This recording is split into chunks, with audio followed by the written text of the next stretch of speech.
Ladies and gentlemen, today I have a question for you. Can a man and a woman have sexual intercourse, and how is it done? I don't know the answer to either, right? And in fact, I'm not even going to talk about that today. What have you learned here? What have you learned here? I just bullshit you. That's what you just learned. You just got hooked. But no, I'm going to talk about something different. In fact, I'm going to talk about a little something that I might have just, pulled on a few of you, especially those of, lacking intelligence. I'm going to talk about rage bait. What is the art of rage bait in the modern 21st century? And how to properly use rage bait to manipulate the world around you and get your way in every possible scenario. Those are the takeaways that you're going to feel the impact of today. Let's get right down to brass tacks, in fact, because there's going to be no dicking around today. Unlike some people say all over the internet, I am not a homosexual. What is rage bait? It is a sub-form of what's known as trolling, aka, making fun of someone online, or intentionally provoking someone online, or being hateful to someone online. Why? Because it's funny and it's entertaining. Alright, that's why. Alright, and it's freeing too. And an extension of this freedom is rage baiting. Alright? A classic example of rage baiting is when streamers say that streaming, right, is a harder job than working a 9 to 5. That is simple rage bait, right? Because, most of these people fucking slave away. Some of them are on farms. Some of them are in dead-end bank jobs, right? Hell, some of them work at fucking Food Basics, right? Some of them are fucking terrible and won't give you discounts on corn when you clearly show them the coupon for it. Some of them are so miserable that it makes you want to find their address and have sex with their wife just to prove that you are a better and superior human being.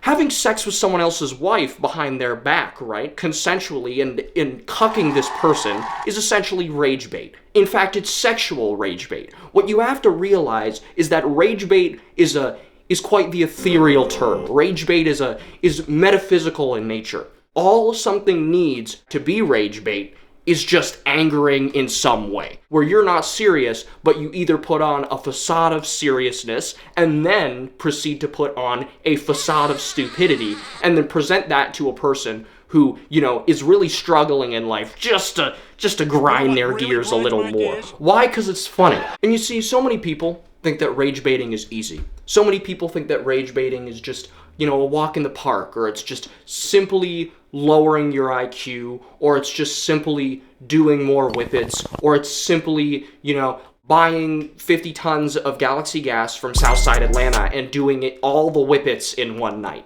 They really think it's that easy. You can't sit there and be aware of the world around you. You can't sit there and be aware of what is sarcasm and what isn't. In fact, what you have to do is you have to make sure your rage bait prey is in fact never aware of sarcasm. Why? Because then that captures them, alright? That locks them in that box. And then you treat that box or that little pokeball you've caught them in like a fucking magic 8-ball, and you just shake it up with stupidity until that person blows up and tells you, most likely never, like most magic 8-balls would tell me.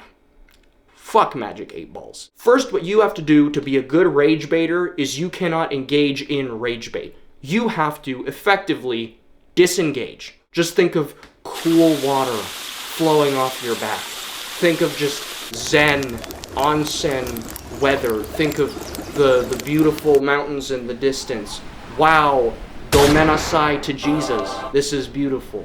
That's the kind of mindset you need to have if you are going to successfully be at a level of peacefulness, obliviousness, and then stupidity so that you can prime yourself to have all of your chakras aligned, and then you can direct them purely into being so stupid that it rage baits everyone around you. You have to seem like you have such a mind-numbingly low IQ that everyone around you gets fucking angry at you. Let's say, for example, a poor fucker in the park is having a heart attack. Oh my bejesus.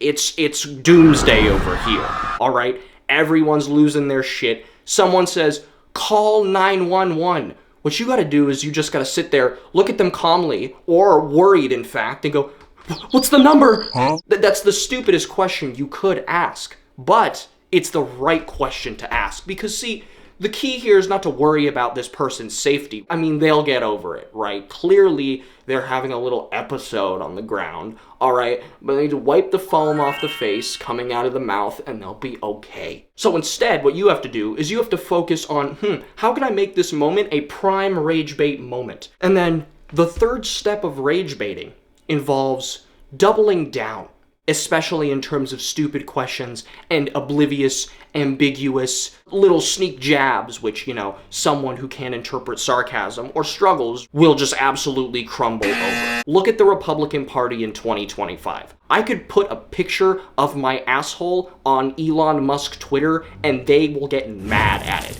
But I'm just posting news, all right? I'm just being a free ass bitch. You can't sit there and you can't, come into my space, literally and figuratively. An example of doubling down, approach the oldest employee. You have to prepare for this rage bait, right? Because this has to go TikTok viral. You have to walk in, Guatemalan pesos in the back of one jean pocket, and then German francs in the other pocket. Now, you have two different currencies, one which isn't even in use anymore, right? And then what you have to do is you have to go up to the bank teller. She's old as shit. Hello, how can I help you today? Welcome to Wells Fargo Bank. Then what you have to do is you have to say, "Hi, I would like to open a bank account and I'm willing to pay the fee up front." You say, "Can I pay in cash?"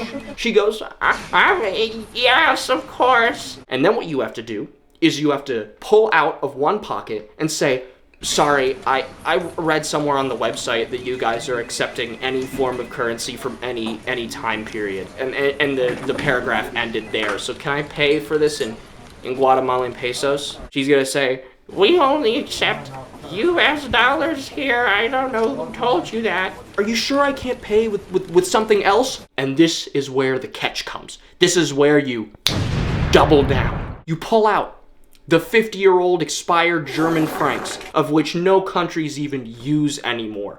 Slam them down on the table. Say, "Miss, I hear you're doing a special promotion where if I pay with German francs because this institution needs more of that currency, as according to the website," just always refer it back to the website, all right? It always works, trust me. "And that the fee for opening this bank account will be 50% off." Watch her crash out. In fact, it'll probably be her last crash out based on her age. You motherfucker! Why would you do this in the bank? Is this some prank to you? Nobody's used this currency in 500 years. And now, her heart is about to get mega fucked because she's just gonna implode. You motherfucker! I can't deal with this shit! Congratulations. You have just sent someone to the afterlife through a pure fit of rage. In the meantime, I've been Saucy Menon, one of the greatest hosts on YouTube you've ever seen. One to rival Oprah, some might say. As always, my way out is this way. Bye-bye now. Oh my God. Get the fuck out.